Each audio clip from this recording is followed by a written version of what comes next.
welcome to this week's edition of World Crisis Radio. This is Webster Tarpley reporting from Washington, D.C. It's the opening of the fall sessions of the International Monetary Fund. We're recording the broadcast on Friday, October 8th, and the finance ministers, central bank chiefs, the finance oligarchy of the world gathering in Washington at the fall session of the IMF and its sinister twin institution, the World Bank, the masters of human destiny, the chiefs of the finance departments that consider the politicians simply grinning frontmen for the real power behind the throne. And they meet now in conditions of crisis. We are in a world economic depression, and the specter now is currency war, a currency war, the bellum omnium contra omnes, the war of all against all in the currency field, a series of competitive devaluations, maneuvers designed to beggar my neighbor, how to export the depression to the next guy, how to pass the buck. The buck, of course, means depression, collapse, disintegration, impoverishment, and so forth. How to shift the burdens of the world economic depression onto the next guy. And, of course, the originators of the game are the Anglo-Americans ensconced in Wall Street and the City of London. They are the ones who started all this, and they have sown the wind. They are now harvesting the whirlwind. And the immediate perspective is for the final disintegration of what remains of the post-Bretton Woods system, the post-August 15th, 1971 junkyard, field of ruins, rubble field that we've been living in, nevertheless did have a certain lunatic logic in the center of it.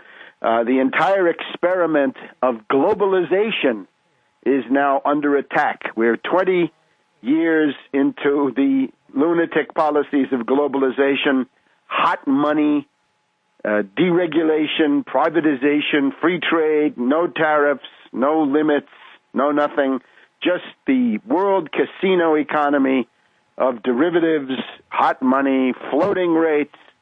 That entire system is now in crisis, and it could immediately be swept away by a wave of protectionism, as they would call it, mercantilism, hopefully dirigism, some populism maybe, all of that quite possible. And the question, of course, with that, like everything else, is let's see the details, how is it going to be done?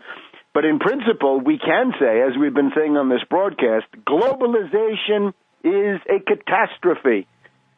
Free trade is the giant sucking sound destroying the U.S. economy and creating a world where we've got 3 billion plus, probably more like 3.5 billion people living on less than $2 a day. And after 20 years of globalization, that is the final verdict. It's a failure.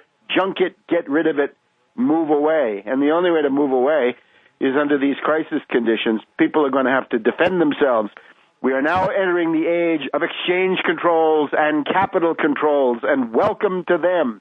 The hot money economy, so beloved of George Soros and the other hedge fund operators, the international hyenas, asset strippers, and hot money purveyors. This is going out the window, and we're going to have exchange controls and capital controls very soon. The government of Thailand is on the brink. So let's talk a little bit about now this entire situation as the International Monetary Fund meets. The immediate prelude for this is the low dollar. We've been talking on this program about the attempt of the U.S. and the British to shift the depression into the euro. And that was the big project from November or December 2009 through May and June of this year. And now the summer is over. The autumn is coming on the banks of the Potomac here, The leaves are changing.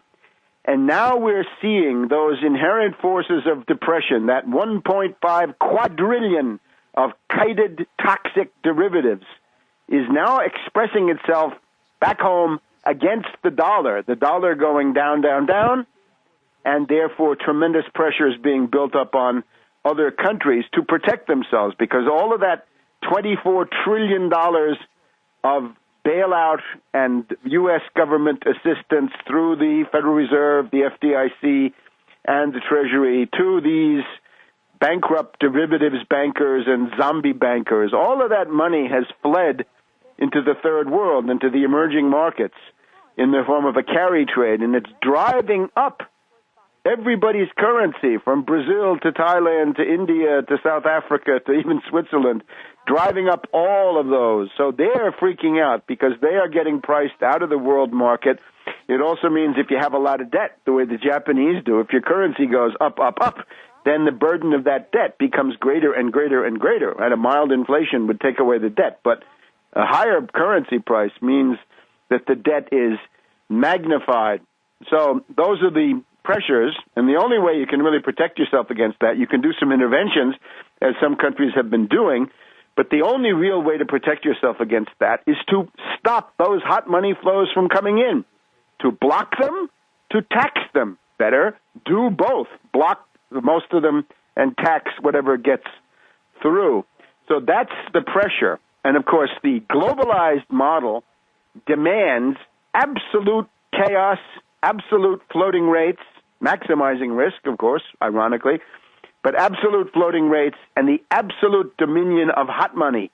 Remember, the motto of the globalizers and the Washington Consensus is that speculative, parasitical hot money has got to be able to go anywhere it wants, anytime it wants, and destroy anything it wants in order to loot and asset strip the countries in question. And that is the principle that is now in crisis. So the risk of the currency war is on the lips of all of these clerks who run the international system. Dominique Strauss-Kahn, the honcho of the International Monetary Fund, Trichet at the European Central Bank, Geithner at the U.S. Treasury, Olivier Blanchard, the top economist of the IMF, Zolik, the sinister boss of the World Bank. That's what they all say. Let's go through some of these statements. And notice the focus of a lot of it is anti-Chinese. They want to blame China